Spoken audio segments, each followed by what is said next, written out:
ndabasuhuje cyane mbifurije kugira ibihe byiza. Ese iyo witegereje mu biremwa Imana yaremye cyangwa se mu byo abantu baremye ubona byose biteye gute? Ese bifitanye isano? Ese wari uzi ko njyewe utuye ahantu utazi ndetse tutaziranye tutarigera tunahura na rimwe, wari uzi ko ushobora kundeba ugasanga nsa n'umuntu wowe uzi, umuntu n'umwe cyangwa se umuntu tudafitanye isano na rimwe, tudafite naho duhuriye, ariko watwitegereza ukabona turasa. Muri kino kiganiro ngiye kugaruka ku mateka y'abagabo 10 bose bagiye bagaragara ko basa n'abandi, mu by'ukuri nta hantu na hamwe bagiye bahurira cyangwa se nta hantu na hamwe bagiye bafitanye isano. Bamwe ni ibyamamare mu butegetsi cyangwa se muri politiki, abandi ni ibyamamare mu mikino, ibyamamare mu kuba ari abenjeniyeri bakomeye, ibyamamare mu ndirimbo cyangwa se mu buhanzi, ndetse n'abagiye batandukanye. Reka mbahe ikaze cyane muri kino kiganiro cyo kuri uyu mugoroba. Reka ntangire nkubwira ko nkwifuriza kugira ibihe byiza. Ino ni K News.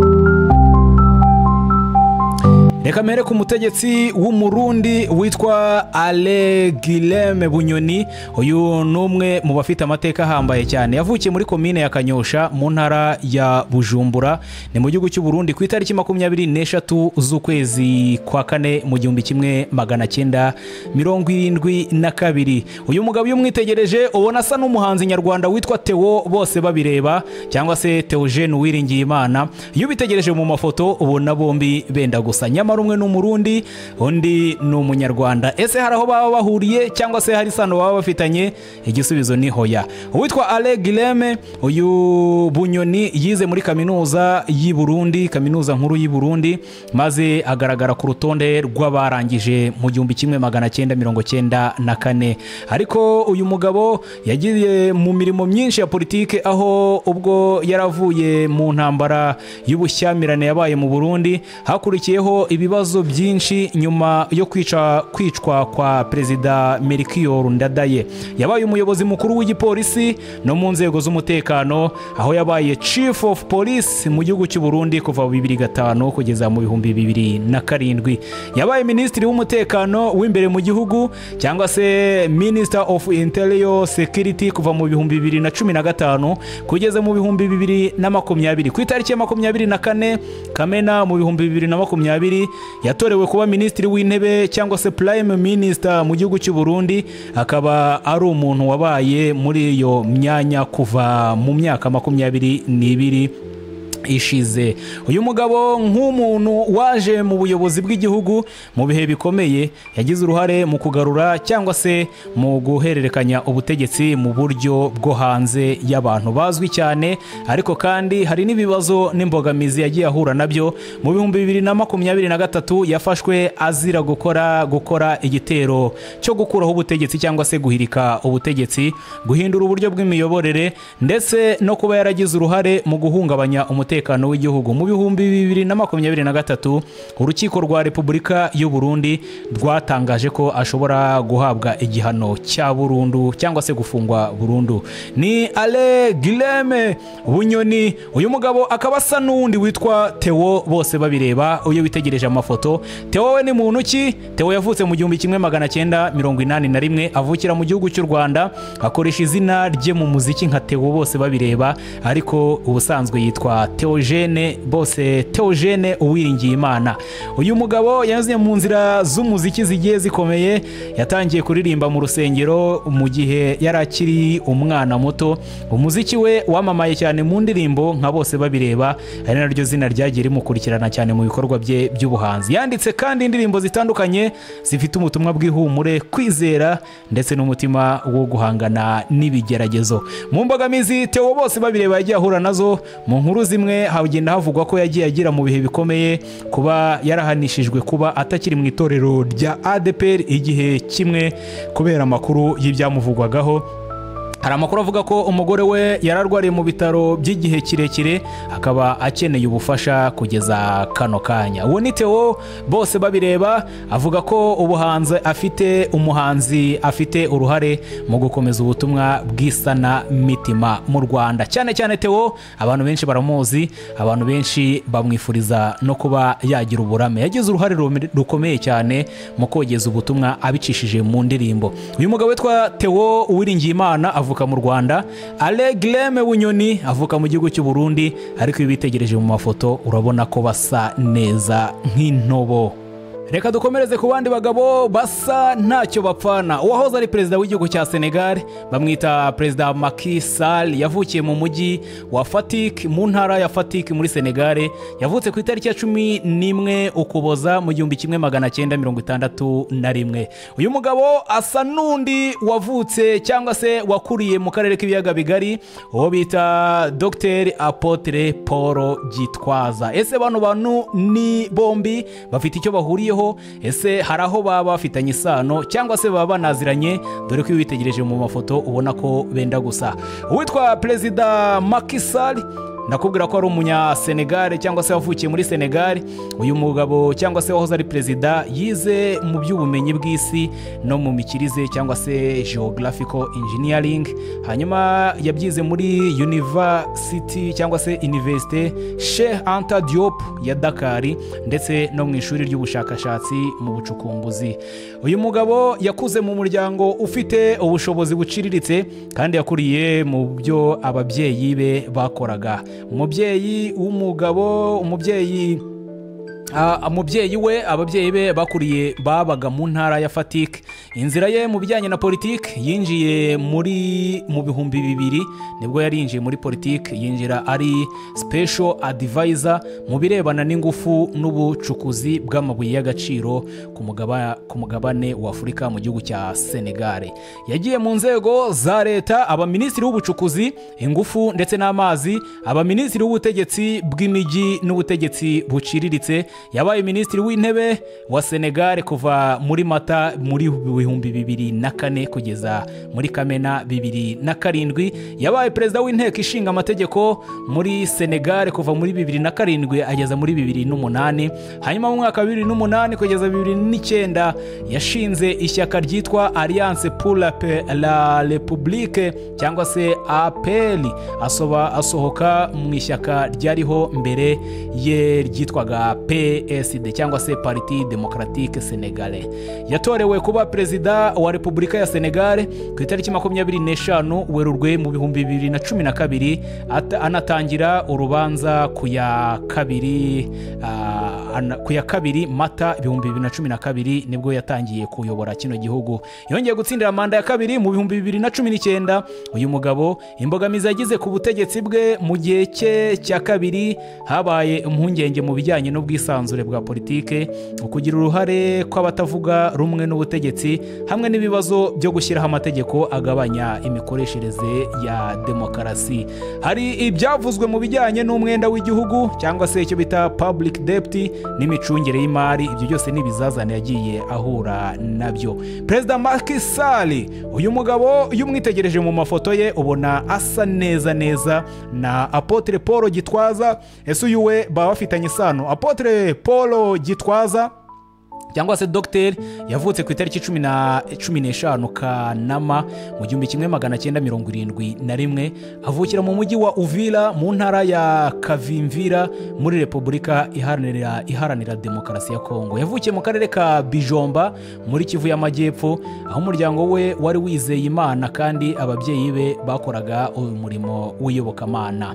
Uyu mugabo Apotre Gitwaza yaje mu Rwanda tariki ya 1 Ukwakira muri 1995 mu igihugu cyari kiri mu nzira y'ubwiyunge nyuma ya jenoside yakorewe abatutsi mu 1994. Yashinze urusengero rwe rufite izina ryitwa Zion Temple Celebration Center hamwe na Authentic Word Ministry, hanyuma ari nawe senior pastor n'umuyobozi mukuru wayo materaniro ye cyangwa se urusengero rwe.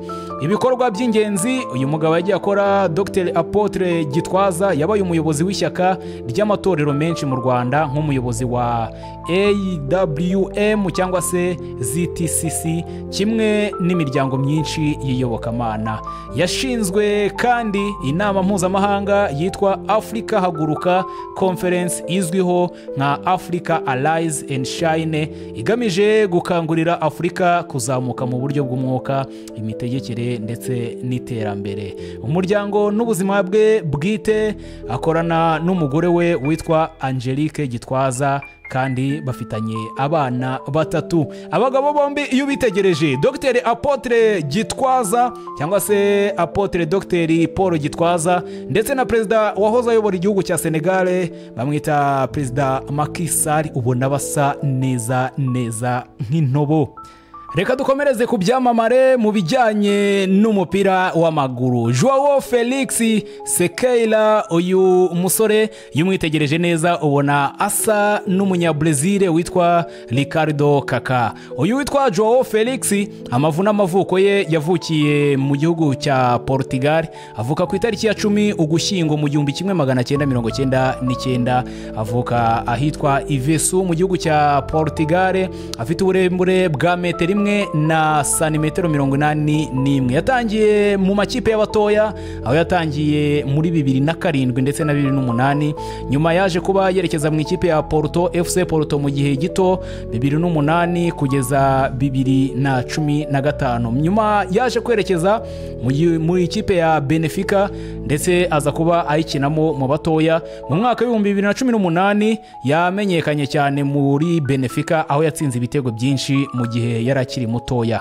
Ku ya 3 Nyakanga 2019 Benfica yamugejeje muri Atletico Madrid mu gihugu cya Espagne mu masezerano agaragara nk'amafaranga menshi cyane agera kuri miliyoni 126 z'amayero, bigatuma abumwe mu bakinnyi basimbuye cyangwa se bahembwe cyangwa se baguzwe amafaranga menshi mu isi y'umupira w'amaguru icyo gihe. Nyuma yaho yagize ingendo zitandukanye, amarushanwa atandukanye, yagiye atizwa mu makipe agiye atandukanye harimo ikipe nka Chelsea ndetse na FC Barcelona. Mu 2025 yagiye mu gihugu cya Arabia Saudite aho akinira ikipe ya El Nesri. Uyu musore iyo umwitegereje neza ureba igihugu avukamo cya Portugal ukabona asa neza n'uwitwa Ricardo Izexon dos Santos Leite cyangwa se bakunda kwita Kaka. Uyu witwa Kaka itariki y'amavuko yavutse ku itariki 22 z'ukwezi kwa 4 mu 1982, avukira mu mujyi wa Gama mu ntara ya Federal District muri Brazil. Izina rye ryuzuye ni Ricardo Izexon dos Santos Leite, ariko yabaye cyangwa se yabayeho azwi ku izina rya Kaka. Yahabwe aka kazina ka Kaka kuko murumuna we atashoboraga kuvuga amazina ye neza, izina Ricardo ryaramunaniraga akavuga Kaka bivuye kuri Ricardo. Inzira y'umupira w'amaguru yatangiye umwuga muri Sao Paulo FC y'abatoya, akomeza kugerageza mu ikipe nkuru mu 2001. Mu mwaka wa 2003 yimukiye muri AC Milan mu gihugu cy'Ubutaliyani aho yabaye umwe mu bakinnyi bakomeye mu gihe isi y'icyo gihe mu mwaka wa 2000 kugeza mu 2010. Mu 2009 yaje kujya mu ikipe ya Real Madrid yo mu gihugu cya Espagne ku mafaranga menshi, ariko amahirwe ye yabaye cyane kubera ntiyabaye meza kubera ibikomere ndetse n'ikibazo cy'imvune. Yakiniraga rumwe mu ikipe y'igihugu ya Brazil hagati ya 2002 ndetse kugeza muri 2016. Yagaragaye inshuro nyinshi ndetse abumwe mu bamaze gutsindira ibikombe by'isi hamwe n'igihugu cye cya Brazil. Uyu mugabo yagize imbaraga zikomeye cyane byagezeho mu byo yagiye yegukanye igikombe cyangwa se igihembo cya Ballon d'Or mu mwaka wa 2007. Yabaye umwe mu bakinnyi bake babashije gutsindira cyangwa se gutsinda gutwara igikombe cy'isi FIFA World Cup muri 2002 mu mwaka wa 2002 ndetse na Champions League, UEFA Champions League mu 2007. Mu rwego rw'ibikombe by'amakipe uyu mugabo yarakomeye cyane. Imbogamizi yagiye ahura nazo mu buzima busanzwe, hari nko mu gihe yari mu makipe nka Real Madrid yagiye agira imvune zigiye zitandukanye. Nubwo yari afite impano idasanzwe, hari igihe byavugwaga ko atagumye mu rwego rwo hejuru igihe kirekire nk'abandi bakinnyi bakomeye, kubera ko yagize kariyeri y'igihe gitoya. Bamwita Ricardo Kaka. Iyo mwitegereje neza ubona asa n'umusore witwa Joao Felix. Umwe avuka mu gihugu cya Portugal, undi avuka mu gihugu cya Brazil. Nta hantu na hamwe bahuriye, nta kintu bapfana uretse yuko basa gusa nk'intobo. Reka nkomeze gatoya kuri Enzo Ferrari. Uyu nguyu asa neza n'umukinnyi wamamaye mu mupira w'amaguru witwa Mesut Ozil. Ese hari aho bahuriye? Ese abangaba baba hari icyo bapfana? Ariko reka tubigarukeho. Enzo Ferrari yavutse ku itariki ya 18 ukwezi kwa kabiri mu 1898. Avukira i Modena mu gihugu cy'Ubutaliyani.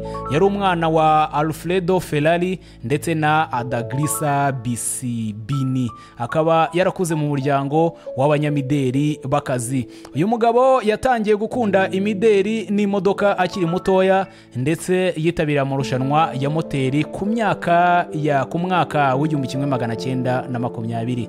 Mu 1929 yashinze icyo bita Scuderia Ferrari, ikipe y'imodoka y'abanyamwuga yitwaga mbere sponsor ya Alfa Romeo. Mu 1947 yashyizeho uruganda rw'imodoka rwa Ferrari SPA, ruzwi ku isi yose ku bw'imodoka zigezweho z'imikino ndetse n'iza siporo. Ibikorwa by'ingenzi Enzo Ferrari yakoze imodoka zigezweho mu buryo bwinshi, zirimo yitwa Ferrari 125S, yari imodoka ye ya mbere. Yashimangiye izina ry'ikirango Ferrari ku isi yose, bikanagira uruhare runini mu mikino ya Formula 1, aho Ferrari iba imwe mu makipe y'icyitegererezo. Yagize uruhare rukomeye cyane mu guteza imbere tekinoloji y'imodoka y'imikino, kwihuta no gukora imodoka zigezweho mu bwiza n'umutekano. Uyu mugabo mu mbogamizi yahuye nazo mu buzima bwe, Enzo Ferrari yari umuntu w'umukire cyane ariko w'igitinyiro. Hari ubwo yabaye umuntu udakunda kubwira abamukurikira amakuru ye yose, adashaka kuba umusitari, agashaka gucunga neza ibanga ry'uruganda rwe. Mu gihe cye habayeho impinduka nyinshi mu nganda z'amamodoka, ariko Ferrari yakomeje kuba ikirangirire mu bwiza. Enzo Ferrari mbere mu myaka yashize nibwo yabayeho. Hanyuma nyuma ye haza kuza undi mugabo basa neza nk'intobo witwa Mesut Ozil. Uyu we yabaye icyamamare cyane mu bijyanye no gukina umupira w'amaguru. Yavutse ku itariki 15 Ukwakira mu 1988. Avukira mu gihugu cy'Ubudage, ariko avuka ku muryango w'Abanyaturukiya. Akiri muto yagiye mu ikipe y'abato ya Schalke 04, aho yatangiye kwigaragaza nk'umukinnyi ufite impano idasanzwe mu gutanga assist cyangwa se mu gutuma abandi bakinnyi abakinisha neza bagatsinda. Uyu musore inzira ye mu makipe yaje kujya mu ikipe ya Werder Bremen, aho yakomeje kwigaragaza mu 2008 kugeza mu 2010. Hanyuma mu mwaka wa 2010 yagiye muri Real Madrid, aho yabaye umwe mu bakinnyi beza cyane bo gutanga assist, nicyo kintu yarazwiho, ndetse no gutsinda ibitego mu marushanwa agiye atandukanye. Mu 2013 yimukiye mu ikipe ya Arsenal, aho yabaye intwari ku bwiza bw'umupira, gutanga ama assist ndetse no gufasha ikipe kugera ku bikombe bigiye bitandukanye nka FA Cup. Yabaye umwe mu bakinnyi ba mbere b'Ubudage kandi bitwaye neza cyane mu gikombe cy'isi cya 2014, aho ikipe y'Ubudage yaje kuba icyegukana. Umwanya w'uburyo uyu mugabo ibyo yagezeho: yatwaye igikombe cy'isi cyo mu 2014 hamwe n'ikipe y'Ubudage, yatwaye FA Cup inshuro 3, 2014, 2015 ndetse na 2017, ari kumwe n'ikipe ya Arsenal. Uburyo bwo gutanga assist bwamuhesheje ibihangano byinshi, akaba ari umwe mu bakinnyi b'ibyamamare mu bijyanye n'imitwe y'imbere mu mikino. Uyu mugabo rero iyo umwitegereje neza nawe ukamureba mu maso neza, asa neza na Enzo Ferrari. Enzo Ferrari, Mesut Ozil ntabwo bigeze babaho mu gihe kimwe, umwe yavutse mu 1800 undi avuka mu 1900, ariko barasa neza nk'inobo. Abandi bagiye basa nk'abitwa ba Diego Milito ndetse na ba Sylvester Stallone, Lionel Messi ndetse n'abandi, tuzabagarukaho mu biganiro byacu bitaha. Icyo usabwa ni kimwe, no gukora subscribe ugakomeza kubana natwe kuri KN News. Mukomeze kugira ibihe byiza, mukomeze kunogerwa na gahunda zose mugiye muherereyemo cyane.